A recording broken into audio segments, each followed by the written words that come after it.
प्रचार आरंभ कर आप प्रार्थी इंजीनियर शारदा प्रसाद दास। महांगा बासदेवपुर राम मंदिर निर्वाचन प्रचार आरंभ कर विभिन्न गाँव बजार में भोटर को भेटी निज पर समर्थन लोड़ी शारदा।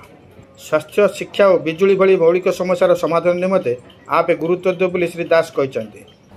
बासुदेवपुर आप कार्यालय एक प्रेसमिट कर कि देशर अर्थनीति उन्नति लोकों उन्नति हेबान बरं साधारण गरीब लोक रोजगारक्षम कराइले देश उन्नति कर।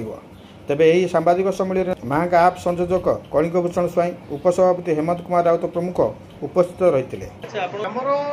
आम प्रतिद्वंदी क्या नौ कारण आम जो आसीचु आप प्रतिद्वंदी कहे सहित प्रतिद्वंदी जावाक से पुराणा फर्माट जावाक पड़े। आम गोटे परिवर्तन नार नहीं आसीचु। आम चाहूँ समाज बदलू, देश बदलू, लोक परिवर्तन चाहते।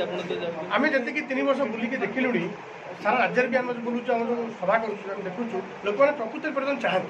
कि आप प्रश्न निश्चित जो लुकायित क्वेश्चनटा अच्छी जो प्रश्नता भितर अच्छी जे यदि परिवर्तन चाहूँगी ताले परिवर्तन होनी कहीं हम कि ना आम आप जन चाहूँ जे परिवर्तन चाहती कि आज पर्यटन से विकल्प से पाई ना। यदि उपयुक्त विकल्प से पाइबे परिवर्तन निश्चिंत हो।